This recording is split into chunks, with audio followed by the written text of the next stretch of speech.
gente vai falar sobre TDAH. Sabe o que é isso? Não sabe? Vai entender melhor agora. Bom, a Cléo Pires, né, atriz aqui brasileira, ela revelou em suas redes sociais que foi diagnosticada com um transtorno de déficit de atenção com hiperatividade, o TDAH. Ela mandou um vídeo, postou um vídeo lá na página dela do Instagram e a gente vai ouvir agora da boca dela o que aconteceu. Coloca aí pra gente. Galera, eu já tô querendo trazer esse tema aqui pra gente conversar um pouco faz um tempo. E eu pensei fazer isso agora, né? Eu tenho visto que recentemente as pessoas têm falado muito mais sobre TDAH, que é o transtorno de déficit de atenção e hiperatividade, e eu acho isso ótimo. Pra quem não sabe, eu passei a minha vida inteira lutando pra entender por que eu tinha certos comportamentos, por que a minha cabeça não funcionava da forma que as pessoas diziam que ela teria que funcionar. E aí eu cheguei a ser diagnosticada com depressão, com ansiedade, com bipolaridade, um combo de coisas. Mas uns anos atrás, quando eu descobri a síndrome de Hashimoto, eu fui orientada a procurar de novo um psiquiatra para poder me ajudar a controlar algumas coisas que eu fazia e que eram muito ruins para a doença de Hashimoto. E aí foi aí que eu descobri que, na verdade, eu sou TDAH. E acho que, sim, é sempre um estranhamento quando a gente recebe algum diagnóstico relacionado a um transtorno mental, né? Mas também é uma libertação porque as coisas vão fazendo mais sentido, vão se encaixando. A pessoa com TDAH, por exemplo, se desliga fácil de alguma conversa ou atividade porque ela se distrai com estímulos externos muito facilmente. Mas aí, quando ela tá fazendo alguma coisa que traz muito estímulo para ela, é muito estimulante, ela entra em hiperfoco. Às vezes você tem TDAH e não sabe, então presta bastante atenção agora com essa entrevista com esse especialista, o neurologista, médico neurologista, Dr. Daniel Ribeiro, que volta aqui ao Fala Menos para ajudar a gente a entender mais um transtorno. Tudo bom, doutor Daniel? Ô, Cadu, prazer, um enorme prazer estar aqui podendo esclarecer um pouquinho mais e vamos tentar tirar as dúvidas aí do pessoal. Doutor, a partir desse vídeo da Cléo aí, o que me passa a impressão é que é difícil de diagnosticar uma pessoa com TDAH, porque pelo que ela tá falando, foi Hashimoto, foi, voltou, vai para outra, aí bipolaridade, aí não sei o que, não sei o que lá. É difícil diagnosticar um TDAH? Tem alta complexidade, Cadu, porque se a gente for observar os transtornos mentais no geral, a gente não tem exames para poder, tal qual, você faz chega no médico, faz o exame, você consegue saber o quanto está seu colesterol, o quanto está seu açúcar. Com um aparelho simples você vê a sua pressão, até em casa a gente vê nosso termômetro se está com febre ou não. Mas quando a gente vai falar de transtornos mentais, a gente não tem nenhum exame, seja de sangue, seja um exame de imagem, que vai dizer para a pessoa, não, você tem TDAH, você tem depressão ou você tem um Alzheimer. Então, quando a gente não tem um exame para diagnosticar, a gente tem que ir para critérios. E a gente se vale, então, de critérios clínicos que são previamente estabelecidos por grupos de estudos que vai falar. Se a pessoa se encaixa nesses critérios, a gente pode sim falar que ela tem um transtorno. Se fosse um examinho de sangue, tá muito mais fácil, né? Nossa, ajudaria muito. Ainda não temos, quem sabe no futuro, e talvez pelo fato de não ter que gera muito o preconceito. Peraí, tem o quê? Me prova que você tem. É difícil nisso, né? Você acha que por conta dessa dificuldade e depender de talvez perguntas e respostas e análise mais técnica, a gente tem muito falso positivo e falso negativo andando pelas ruas? Sim, principalmente a gente tem visto assim, nos países desenvolvidos a gente tem muito falso positivo. Porque lá a informação já chegou muito mais cedo do que a gente está acontecendo aqui no Brasil, e aí, de certa forma, as escolas começaram a mandar muitas crianças com, às vezes, imaturidade, com, às vezes, com dificuldades outras, e classificando como TDAH, e não é. Mas aqui no Brasil a gente tem visto muito pessoas que não recebem o diagnóstico da forma adequada, principalmente pela falta de informação. Então, quando a gente vem aqui, eu acho que é excelente quando você fala a função, nossa função pública, de utilidade pública, é como a Cléo, ela vai, ela fala, ela usa não só a posição dela de atriz, de uma grande repercussão social, mas quantas pessoas que não assistiram e falaram, não, peraí, que interessante, olha, isso que ela falou eu também tenho. E a partir daí que vem um gatilho para as pessoas falarem, eu tenho alguma coisa diferente do usual e eu preciso procurar um profissional para saber se realmente é isso ou se seria um outro diagnóstico, como ela muito bem pontuou. E é bom que essas figuras públicas entrem, né, nas suas redes sociais falando sobre isso, como você bem pontuou. A gente tem uma porrada de gente aqui, ó. Sabrina Sato, Ryan Gosling, né? Aquele loirão aí que vai estar na Barbie, lá no filme da Barbie, que ele tá fazendo o papel do Ken, foi diagnosticado com TDAH. Lily Allen, sabe? Muita gente mesmo aí que pessoas, figuras públicas, né, com diagnóstico. Até a Suzana Alves lá, eu vi esses dias uma matéria que a gente deu aqui mesmo, no Balanço Geral, a tiazinha, né? Isso. A antiga tiazinha, também foi diagnosticada tardiamente, né? Tata Werneck, muitos diagnósticos de pessoas já mais velhas que estão agora se preocupando com isso, né? Graças ao poder da informação. Porque observa, essas pessoas passaram desapercebidas aí na sua infância, isso é extremamente importante falar, o TDAH ele não nasce no adulto. Então, para ser o transtorno mesmo, por assim dizer, a pessoa tem que ter manifestado ele antes dos 12 anos de idade. Então, certamente ele passou desapercebido e quando chegou na fase adulta, às vezes até para levar o filho no médico, quando a médica começa a falar, olha, seu filho tem isso, a pessoa começa a se identificar, não, peraí, desorganização, não, dificuldade, às vezes tentou vários cursos, nossa, eu também tenho, porque é genético. Então, assim, necessariamente, todos esses famosos ou anônimos que descobriram o diagnóstico, pode procurar, na família tem mais alguém. Olha só, então vamos esclarecer o que é exatamente esse transtorno de déficit de atenção aí, e hiperatividade. Perfeito. A sigla TDAH, ela no começo foi bem aplicada, mas hoje ela não mostra tudo o que a doença contempla. Na verdade, ela até às vezes atrapalha um pouquinho mais do que ajuda. Mas o primeiro ponto que eu acho que é super interessante a gente entender que é um transtorno. E no mundo de muita informação, no mundo de várias situações que tiram nossa atenção, a gente tem que entender, é um déficit de atenção ou um excesso de informação? Então, se a gente for observar 20 anos atrás, você sentava para ler o livro, estava você e seu livro. No máximo, um coleguinha que gritava, no máximo, um telefone fixo que tocava. Hoje a gente tem um instrumento, uma ferramenta que está com mais de 50 aplicativos instalados, mandando e drenando nossa atenção. Então, é aí que vem os falsos positivos, pessoas que não têm e são desvirtuadas. Mas então, assim, é um transtorno. Então, tem que causar disfuncionalidade para a pessoa. Ela vai ter uma certa dificuldade na escola, ela vai ter uma dificuldade em progredir nas matérias, ela vai ter uma dificuldade no trabalho, e não é só na escola ou no trabalho. Para ser o TDAH, ela tem que ter pelo menos em 2 locais. Então, em casa, ela vai ter essa dificuldade e na escola. Ou, às vezes, em casa e no trabalho. Porque se eu não gosto do meu trabalho, se como a colega advogada muito bem pontuou, se eu sofri, às vezes, uma desavença no meu trabalho, e às vezes eu não gosto do meu trabalho, eu vou desempenhá-lo de uma forma ruim. E isso, eu estou desatento por falta de motivação.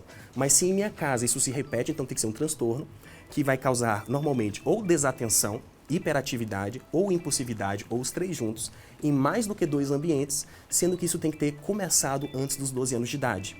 E como é que a pessoa não percebeu ao longo disso? Aí é que tá. As pessoas têm mecanismos, e normalmente as pessoas mais inteligentes, elas conseguem mecanismos de ludibriar, enganar e sair nessas situações. A despeito de não ter uma boa atenção, ela vai desenvolver algumas técnicas para conseguir passar na escola ou alguma profissão. Nossa, eu sou ruim nessa profissão, mas eu saí muito bem nessa profissão que não precisa tanto da atenção, e assim elas conseguem passar.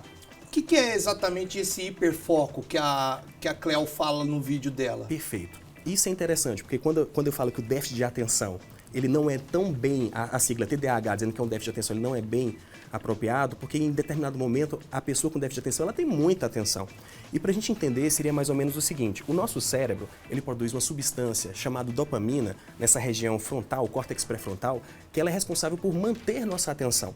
E assim, nós temos ela produzida em 2 fases, uma que a gente fala como se fosse uma basal, gotinha a gotinha que mantém nesse nível, e alguns impulsos que a gente recebe com grandes estímulos, que seria a fásica, uma enxurrada de dopamina. Então, essa fase que a gente chama de tônica, mais global, o normal seria que a pessoa com TDAH ela já tem aqui. Então, ela não tem a motivação. Então, imagina que eu tenho um livro para ler e minha dopamina, que iria me dar minha motivação, minha iniciativa, ela está baixa. Poxa, eu não vou ler. Daqui mais... E começa a procrastinar por conta disso. Mas, se ela não tem dopamina, existem atividades que liberam dopamina, que dão prazer, como, por exemplo, videogame, como, por exemplo, jogos, como, por exemplo, filme, como, por exemplo, álcool, como, por exemplo, drogas, como, por exemplo, pornografia, que liberam dopamina de rápido acesso, e a pessoa tem um déficit de dopamina, ela vai encontrar uma via de dopamina. Então, você pega uma criança e coloca ela... Nossa, meu filho não tem déficit de atenção, não. Porque, assim, eu coloco ele na frente do videogame e o menino passa 5 horas lá. Tá, ele tá com déficit de dopamina, ele recebe uma recompensa super rápida no jogo de videogame que libera dopamina para ele. Então ele consegue ali ficar horas e horas e horas. Isso seria o hiperfoco. Determinada atividade que dá prazer, por exemplo, que pode não sempre usado para o lado negativo. O Michael Phelps, que a gente tá falando de pessoas famosas, ele usou o hiperfoco dele para natação. E tem TDAH? Tem TDAH e assim... O Phelps? Diagnosticado mesmo. Olha! E o hiperfoco que ele usa na natação, ninguém literalmente pega ele. Capaz! Então... O hiperfoco, se você souber utilizar ela de uma maneira mais eficaz, serve para sei lá, conquistar até uma medalha de ouro. E observa isso, o quanto é importante o diagnóstico precoce.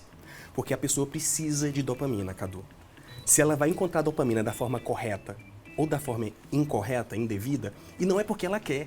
Então a pessoa ela começa a agir de forma, às vezes, mais impulsiva. Às vezes a pessoa ela vai procurar um acesso mais fácil a álcool e drogas, não é porque ela quer, porque o cérebro instintivamente ele busca isso.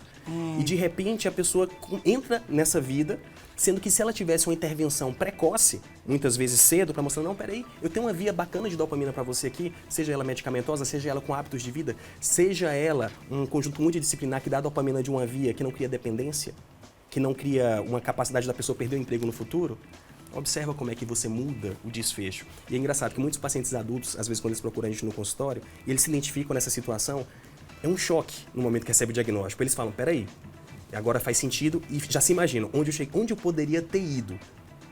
Isso na hora. Vou te falar que isso daí é um baque, viu?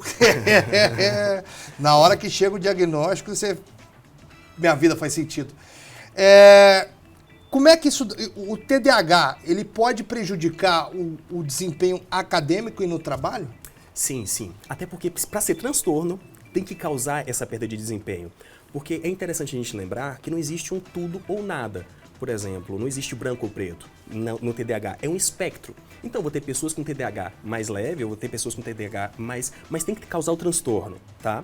Seria tal qual falar que a pessoa, para ser hipertensa, a pressão tem que estar ali acima dos 120 por 80, dos 12 por 8.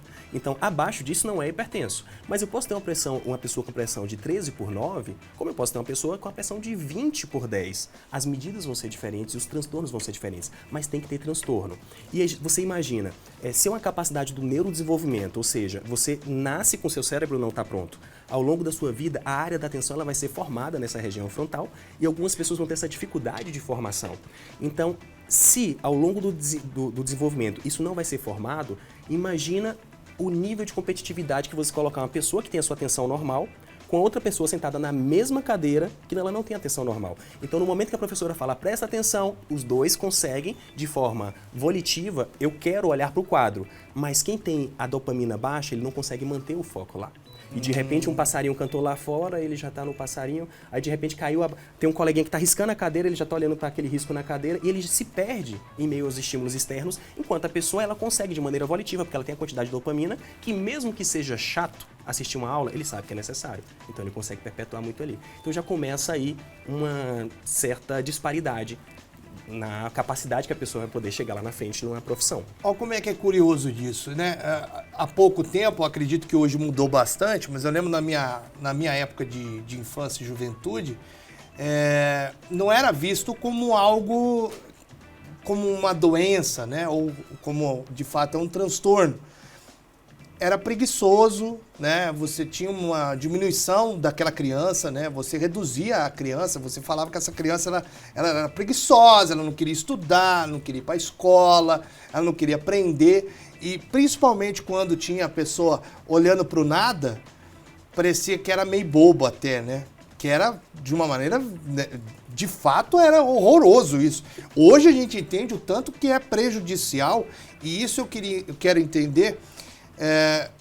o quanto que é prejudicial você, ao invés de tentar entender o que a criança está passando, em diminuir essa criança. Acaba somatizando, né? Piora, né? Nossa, Cadu, perfeita a sua colocação. Tal qual, se você vai olhar nos guidelines de tratamento, e todo mundo acha que não, tratamento é medicamentoso, medicação pode ou não fazer parte do tratamento, mas você vai ver como sempre obrigatório, terapia cognitiva comportamental. Então você imagina uma pessoa que passou por todos esses transtornos ao longo da vida, ela ganhou ali um apelido de só anda no mundo da lua, você é avoado, você é um incapaz. Ela construiu essa crença limitante, como é que ela vai vencer isso? Por mais que às vezes a gente coloque a medicação adequada, ela está esbarrando naquela crença. Então você ressignificar tudo isso, ressignificar todos os gatilhos que te tiram a atenção, se faz fundamental. E você observa o que você falou muito adequado, eu lembro da minha infância.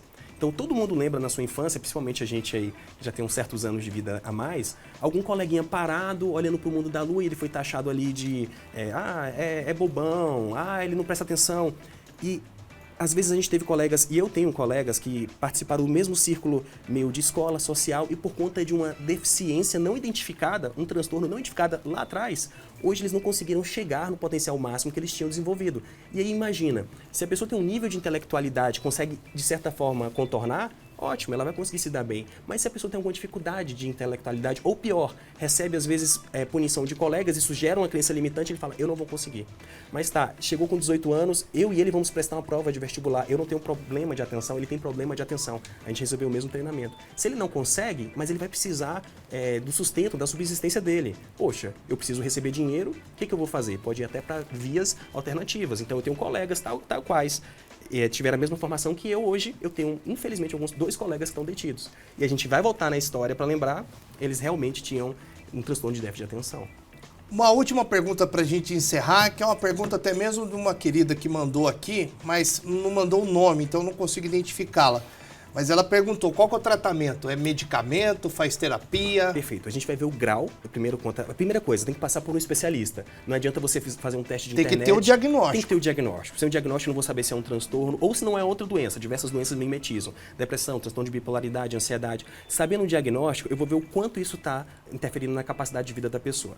Desde técnicas de organização, isso é fundamental, até a gente vai passar pela psicoterapia, que é obrigatória, e se com essas intervenções a pessoa ainda não consegue desempenhar um bom papel, entra-se as medicações. As mais comuns, lisdexanfetamina, que é o famoso Venvance, o metilfenidato, que é a Ritalina, e isso, em conjunto, a gente consegue trazer o paciente de volta para o seu padrão de normalidade, explorar o máximo de potencial. Bom demais, eu acho que muita gente que estava em dúvida com relação ao TDAH já não tem mais dúvida nenhuma. Se tem, consulte um neurologista, um psiquiatra ou alguém que vá te ajudar. O diagnóstico é importante, não adianta, o que o Daniel falou é imprescindível, ou seja, não fica fazendo diagnóstico com vídeo do YouTube, do Facebook e do Instagram, pelo amor de Deus. Você, por conta desse vídeo, veio a suspeita, vai num especialista. Doutor Daniel, muitíssimo obrigado. Deixa suas redes sociais para quem quiser te acompanhar lá no Instagram. Eu que agradeço o convite e fico à disposição para responder dúvidas, tanto o drdanielribeiro.neuro quanto também o Neuro Varginha. Eu estou lá à disposição, trazendo muita informação e respondendo as dúvidas também no pessoal.